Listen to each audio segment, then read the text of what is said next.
എല്ലാവരും ഒന്നും മിണ്ടായിരിക്കേ, അവൻ പറയട്ടെ. പറ. ഞെട്ടില്ല. പക്ഷേ ഞെട്ടില്ല എന്ന് പറഞ്ഞില്ലേ? എന്റെ കഴിഞ്ഞ കൊല്ലത്തെയും ഇക്കൊല്ലത്തെയും അതിന് മുമ്പത്തെ കൊല്ലത്തെയൊക്കെ വരുമാനം ഞാൻ കാണിച്ചു തരാം.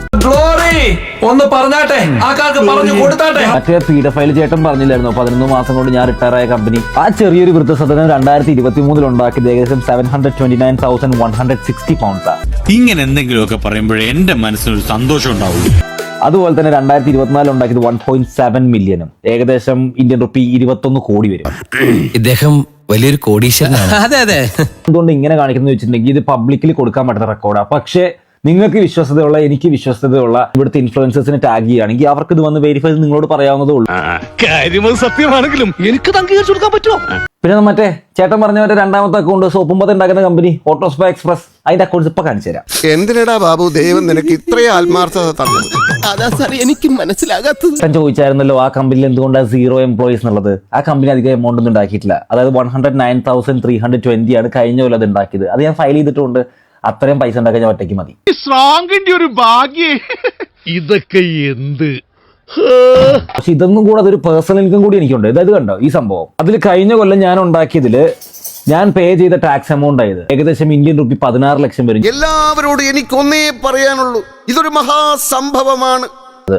ഇതൊക്കെ ഇതേപോലെ വന്നിരുന്ന് പ്രൂവ് ചെയ്യാൻ എനിക്ക് ഭയങ്കര വിഷമമുണ്ട്. കാരണം ഇങ്ങനത്തെ പീഡഫൈൽസ് പറയുന്നത് നമുക്ക് തെളിയിക്കാതിരിക്കാൻ പറ്റാത്തൊരു സാഹചര്യമായി. നിങ്ങൾ ഇത്രക്കാരാണെന്ന് ഞാൻ വിചാരിച്ചില്ല. അല്ല സാർ, അത് വേണ്ട, ഒന്നും പറയണ്ട. വണ്ടി 21 വണ്ടികൾ അതെന്റെ വീടിന് മുന്നിൽ കൊണ്ട് പാർക്ക് ചെയ്യാൻ പറ്റുന്ന സാധനമാണല്ലോ. ഇപ്പൊ ഇവിടെ നോക്കിക്കഴിഞ്ഞാൽ 5 വണ്ടി കിടപ്പുണ്ടാവും. ജനിക്കണമെങ്കിൽ ആളെ പോലെയൊക്കെ ജനിക്കണം. പേരൊക്കെ തന്നെ കണ്ടോ, എന്നെ റിച്ചല്ലേ.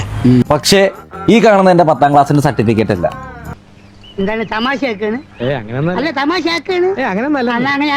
ഇത് എന്റെ വണ്ടികളുടെ ബുക്കും പേപ്പറുമാണ്. അത് UK-യിലുള്ള എല്ലാവർക്കും മനസ്സിലാവുന്ന ഒരു സാധനമാണ്. ഇതൊക്കെ നമ്മൾ വിറ്റതും വിൽക്കാനുള്ളതും വണ്ടികളാണ്.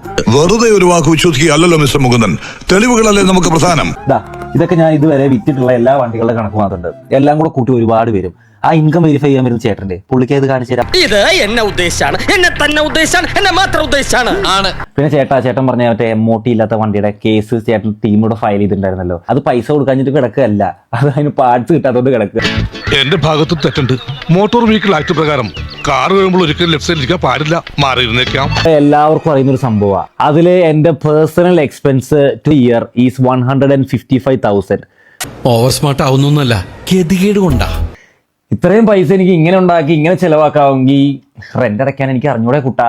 ഒന്ന് അവിടെ എവിടെയെങ്കിലും ചെന്നിരിക്കൂ. കോടീശ്വരന്മാരെ ഇങ്ങനെ ശല്യം ചെയ്യരുത് പ്ലീസ്. ഓക്കെ കൊടുക്കാൻ പറ്റുന്ന റെക്കോർഡാ. ഞാനൊരു 3 ആലിഗേഷൻ പറഞ്ഞായിരുന്നു അൻവിന്റെ അടുത്ത്. അൻവിൻ ആകെ പറയാനുള്ളത് അൻവിന്റെ P&L കഥയാണ്. ഓ ഗോഡ്, യു അഗൈൻ? വീണ്ടും നിങ്ങളോ? അൻവിന്റെ P&L UK-യിൽ താമസിക്കുന്ന ആൾക്കാർക്ക് അറിയാം. P&L പബ്ലിക് ആയിട്ടുള്ള സാധനമാണ്. ഒരു കമ്പനിയുടെ അക്കൗണ്ട് സ്റ്റേറ്റ്മെന്റ്സ് പബ്ലിക് ആയിട്ടുള്ള സാധനമാണ്. ഇവൻ ഒരു എക്സലിനകത്ത് ഞാൻ കാണിക്കട്ടെ, അതൊക്കെ ഈസി അല്ലേ? ഞാൻ ആരാണെന്ന് നിന്റെ വിചാരം? ഞാൻ എക്സൽ കാണിക്കട്ടെ. എനിക്കൊരു കമ്പനി ഉണ്ട്, 10 കോടിയാണ് എന്റെ കമ്പനിയുടെ പ്രോഫിറ്റ് എന്ന് ഞാൻ കാണിക്കട്ടെ. ഒരു എക്സൽ ക്രിയേറ്റ് ചെയ്യാൻ എനിക്ക് പറ്റാത്ത കാര്യമാണോ? എടാ എന്റെ പൊന്നു മോൻ അൻവിനെ, നീ UK-യിൽ അക്കൗണ്ട്സ് കാണിക്കേ. അവന്മാരുടെ കാര്യമൊന്നും പറയാൻ പറ്റൂല, രണ്ടും ഭ്രാന്തന്മാരാ. ഞാൻ പോകുന്നു. Bye bye. അയ്യോ.